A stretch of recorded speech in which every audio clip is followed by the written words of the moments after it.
शामी साहब, आपके वक्त का बहुत शुक्रिया। जिस तरह की तरमीम की गई हैं और उसके नतीजे में जो तब्दीलियाँ आई हैं, वो शायद माजी में इसकी इतनी बड़ी मिसाल नहीं मिलती कि अदलिया के पूरे ढांचे को तब्दील कर दिया गया, एक नई अदालत का वजूद सामने आया, फिर मुसल्लह अफवाज के ढांचे में तब्दीली की गई। फील्ड मार्शल का अहदा तो दिया ही गया था, लेकिन चीफ ऑफ डिफेंस फोर्सेस का अहदा बनाया गया और फिर नए सिरे से फील्ड मार्शल की जो आर्मी चीफ की हैसियत से मुद्दत है उसका आगाज़ होगा। सवाल आपकी खिदमत में ये है कि रियासत और हुकूमत क्या ये तब्दीलियाँ करना चाहती थी, ये असल मकसद था, या अब जो तब्दीलियाँ की गई हैं इन तब्दीलियों के ज़रिए से ये हुकूमत और ये रियासत अपने मकासद हासिल करने का अमल शुरू करेगी? जुनैद साहब, बहुत शुक्रिया। देखें, बहुत तफसील से आपने पूरा पस मंज़र बयान कर दिया है। देखें, दुनिया का हर दस्तूर जो है उसमें तरमीम का तरीका लिखा होता है कि कोई दस्तूर ऐसा नहीं है जो जामिद हो, जिसमें तब्दीली ना की जा सके या जिसमें कोई तरमीम की ज़रूरत महसूस ना हो। जहाँ जहाँ भी तहरीरी दस्तूर मौजूद हैं और दुनिया के कमोबेश तमाम ममालिक में सवाए बरतानिया के तहरीरी दस्तूर मौजूद हैं, तो वहाँ वहाँ तरामीम हुई हैं। और पाकिस्तान का जो आईन है उसमें भी ये वाज़ेह तौर पर लिखा हुआ है कि कौमी असम्बली और सेनेट की अलग अलग 2/3 अक्सरियत दस्तूर में तब्दीली कर सकती है। तो इस लिहाज से अगर आप देखें कि दस्तूर में जो तरमीम का इख्तियार है वो पार्लियामेंट को हासिल है और उसने ये इख्तियार इस्तेमाल किया है, तो इस पर तो कोई एतराज़ नहीं हो सकता। हाँ, तब्दीली क्या की गई है, तरमीम क्या हुई है, और पाकिस्तान के आईन में कोई पहली तरमीम तो हुई नहीं है। ये 27वां तरमीमी बिल है और हर बिल में दर्जनों तरमीमात जो हैं वो की गई हैं। तो इस लिहाज से पाकिस्तान का दस्तूर जो है उसको बार बार बदला गया है, उसकी मुख्तलिफ शिकों से खिलवाड़ किया गया है। कभी सदर के इख्तियारात बढ़ा दिए गए, कभी कम कर दिए गए, कभी वज़ीर आज़म के इख्तियारात बढ़ा दिए गए, कभी कम कर दिए गए, कभी इदारों सूबों और वफाक के दरमियान इख्तियारात जो हैं उनमें इजाफा कर दिया गया। तो ये सारा मामला, कभी तो ऐसा भी हुआ कि हमारी अदालतें जो हैं उन्होंने मार्शल्ला को और ये इजाज़त दे दी कि वो दस्तूर में तरमीम भी कर सकता है। जनरल ज़िया-उल-हक के मार्शल्ला में को भी इजाज़त मिल गई और जनरल परवेज़ मुशर्रफ के मार्शल्ला को भी सुप्रीम कोर्ट के फैसलों के ताबे ये इजाज़त मिल गई कि वो जब आइन में तरमीम कर सकते हैं।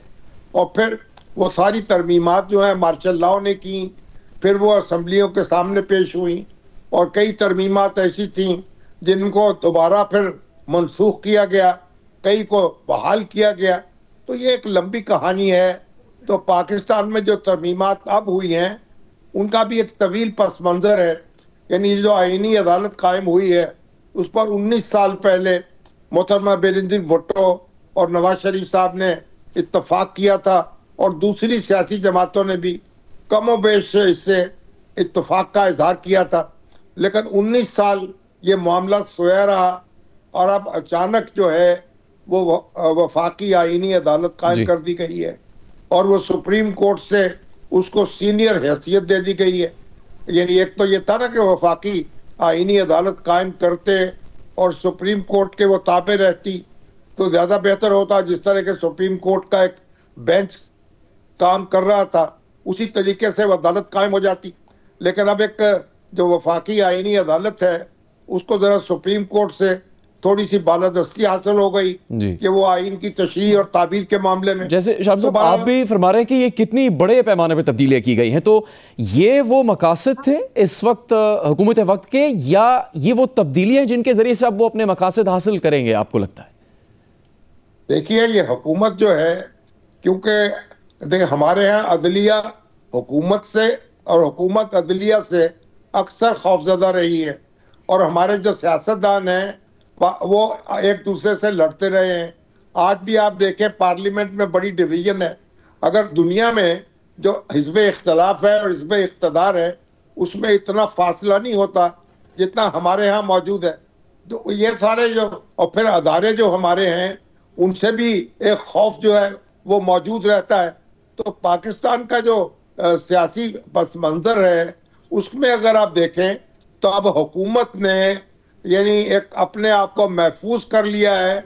अब वो सुप्रीम कोर्ट उसकी ना तो किसी यानी तरमीम को कालअदम करार दे सकती है और ना हुकूमत जो है उसके लिए कोई मुश्किल पैदा कर सकती है, क्योंकि सुप्रीम कोर्ट पहले नवाज शरीफ वज़ीर आज़म नवाज शरीफ को घर भेज चुकी, वज़ीर आज़म यूसुफ रज़ा गिलानी जो है उनको सजा दे चुकी। हालांकि आईन में तो कोई ऐसा इख्तियार मौजूद नहीं था, लेकिन ऐसी इंटरप्रिटेशन की गई कि इंतजामिया के लिए काम करना दूभर कर दिया गया। तो अब इंतजामिया जो है उसको ताबे करने की जो कोशिश रही है सुप्रीम कोर्ट की तरफ से और उसके बाद चीफ जस्टिस साहबान ने जो तजावुज़ किया है, अब उसके नतीजे में अब जो मुक़न्नना है और इंतजामिया है उन्होंने मिलकर अब सुप्रीम कोर्ट को और उसके चीफ जस्टिस को महदूद कर दिया है जी। और तो इससे आपके इस तज्ज़िये से ये नक्शा तो खिंचता है कि हुकूमत ने क्या अपने लिए मकसद हासिल किया, क्या ऐसी तब्दीलियाँ की जिससे उसको तहफ़्फ़ुज़ हासिल होगा। अब आपकी खिदमत में सवाल ये है, आप चूँकि पाकिस्तान की सियासी और आइनी तारीख़ के गवाह भी हैं, इस वक्त जो एक सफ़े की इस्तिलाह है वो अपने उरूज पर पहुंच चुकी है। मुसल्लह अफ़वाज, हुकूमत और हुकूमत की इत्तेहादी जमातें और फिर ऐसा निज़ाम उनके लिए मौजूद है जिसमें उनके लिए शायद जैसे आप भी कह रहे हैं कि कोई रुकावट नहीं होगी, मुश्किलात नहीं खड़ी होंगी। तो ये देरपा नज़र आता है आपको ये सब सिलसिला चलता हुआ? अफ़वाज पाकिस्तान का जो ढांचा है उसमें बड़ी एक बुनियादी नौइयत की तब्दीली हुई है, लेकिन उसकी ज़रूरत भी कहा जा रहा है कि दफ़ाई नुक्ता नज़र से महसूस की जा रही थी और हमारी सारी अफवाज में रब्त को मुस्तहकम करने के लिए इसकी ज़रूरत थी। और पाकिस्तान जो अभी हमने भारत से 4 रोज़ा जंग लड़ी है उसमें उसके नताइज जो हासिल किए हैं उनको मद्देनज़र रखते हुए ये तब्दीली की गई है। तो अब आप ये कह सकते हैं कि हुकूमत ने एक इस्तेहकाम हासिल कर लिया है और ये 5 साल तक जो सूरत हाल है वो इस तरीके से यानी उसको डिस्टेबलाइज नहीं किया जा सकेगा। और ये जो एक सफ़ा है ये पहले सफ़ों के मुकाबले में बहुत मुख्तलिफ है, बल्कि ये तो मालूम ही नहीं होता कि एक सफ़ा क्या है और एक सतर क्या है, बल्कि बहुत एक मिसाली ताल्लुकात कायम हैं। और इस वक्त जो वज़ीर आज़म हमारे शहबाज शरीफ हैं, जो उनका मजाज है और जो चीफ ऑफ आर्मी स्टाफ हैं जो उनका असलूब है, वो दोनों इकट्ठे चलकर उन्होंने दिखाया है, एक दूसरे को तस्लीम किया है, एक दूसरे की मुआवनत की है और एक दूसरे को खराज तहसीन पेश किया है और दोनों ने मिलकर अपने आप को मनवाया है। तो इस लिहाज से हम कह सकते हैं कि एक बड़ी मिसाली सूरत हाल है और अगर ये शख्सियात जो हैं वो इस तरीक़े से आगे बढ़ेंगी तो पाकिस्तान में कोई तब्दीली जो है या कोई अदम इस्तेहकाम जो है वो मुमकिन नहीं होगा, कम अज़ कम मुस्तक़बिल करीब। शामिल साहब, फिर इस मौजूदा निज़ाम और ख़ास तौर पर इन नई तरमीम के बाद होने वाली तब्दीलियों की मुखालिफ जो जमातें हैं या मुखालिफ इदारे हैं या मुखालिफ शख्सियात हैं, उनका आप मुस्तक़बिल क्या देखते हैं? पाकिस्तान में सियासी ऑपोजिशन, उनके इत्तेहादी, उनकी तरफ से कोई काबिल ज़िक्र जद्दोजहद आपको नज़र आ रही है? मुमकिन हो सकेगी तहरीक तहफ़्फ़ुज़ आईन पाकिस्तान, तहरीक इंसाफ और उसके साथ शामिल दीगर जमातें और उनके रहनुमा कुछ ऐसा कर सकेंगे कि वो हुकूमत के ख़िलाफ़ एहतजाज को एक हद से ज़्यादा आगे लेके जा सकें? देखिए, 2 फाजिल जज जो हैं, जस्टिस मंसूर अली शाह साहब और जस्टिस अतर मनल्ला साहब, उन्होंने इस्तीफ़ा दिया है।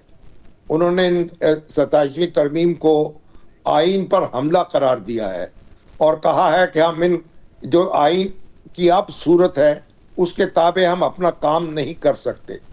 लेकिन आप देखें कि 2 जज हैं सिर्फ जिन्होंने इस्तीफ़ा दिया है, वो बड़े काबिल एहतराम हैं, वो बड़े उनका किरदार जो है वो बड़ा मिसाली रहा है, उनका बड़ी उनकी इज्जत है और उनकी जो आइनी और कानूनी सूझबूझ है उसका एतराफ़ किया जाता है और उनको सलाम भी पेश किया जाना चाहिए कि उन्होंने अपनी राय का बरबला इजहार किया है। लेकिन वो 2 जज हैं, वो बाकी तमाम जज जो हैं उन्होंने ये सूरत हाल को कबूल किया है और उन्होंने जो आइन की मौजूदा सूरत है उसके तहत अपना काम करने को तरजीह दी है और उनका ख्याल ये है कि वो उस दायरे में रहते हुए इंसाफ के तकाजे पूरे कर सकते हैं। तो ये दो जज जो हैं गोया एक जितने भी काबिल एहतराम हो लेकिन एक अकलियती आवाज़ है। और उसके साथ ही आप देखें कि वकला के अंदर भी एक डिवीजन है और वकला के अंदर जो ग्रुप इस वक्त इलेक्शन जीता है सुप्रीम कोर्ट बार एसोसिएशन का और बार काउंसिल का और मुख्तलिफ हाई कोर्ट्स की बार जो है उनमें, वो भी इन तरमीमात के खिलाफ नहीं है। वो वफाकी आईनी अदालत की वकालत करता रहा है और इस तरह उनके जो रहनुमा हैं आसन भवन साहब हैं और दूसरे उनके साथी हैं वो उसका आपने जजेस का भी जिक्र किया। इन दो जज साहिबान के इस्तीफा देने के बाद ये आपको मुमकिन नजर आ रहा है कि वो किसी एहतजाजी तहरीक में शामिल हो सकते हैं? कोई वकला की एहतजाजी तहरीक इन दो जज साहिबान की वजह से या इनकी क़यादत शुरू हो सकती है? देखिए, वो किसी तहरीक का हिस्सा हो सकते हैं, उसको लीड करने की कोशिश भी कर सकते हैं, उनकी पजीराई भी हो सकती है। लेकिन एक तो वकला की जो अक्सरियत है या वकला की मजमूई तौर पर उनके साथ नहीं है। वकला तकसीम है और फिर सियासत में भी तकसीम है और ये जो तरमीमें हुई हैं ये पार्लियामेंट के जरिए हुई हैं, ये किसी मार्शल ने नहीं की हैं, ना ही किसी अदालती फैसले के नतीजे में कोई सूरत हाल बर्पा हुई है। तो पार्लियामेंट जो है उसकी अपने फैसलों की, उससे आप जितना भी इख्तलाफ करें उसकी एक अपनी तकदीस होती है। तो अब ये तो हो सकता है कि लॉन्ग टर्म में कोई तहरीक चले और इंतखाबात अगले जो हैं उनमें कोई कामयाबी हासिल करके आइन में तब्दीली करने की कोशिश की जाए। उसके अलावा कोई ऐसी सूरत नज़र नहीं आती कि कोई लॉ एंड ऑर्डर का मसला पैदा हो जाए या ज़ेर ज़बर हो जाए, या जिस तरीके से इफ्तिखार चौधरी साहब जो हैं वो कायदाना उन्होंने किरदार अदा किया था उस तरह कोई दूसरा किरदार अदा करे। अब तो सियासत में भी तकसीम है, वकला में भी तकसीम है, इसलिए वो उस तरह के नताइज जो हैं वो हासिल होते नजर नहीं आ रहे। जी।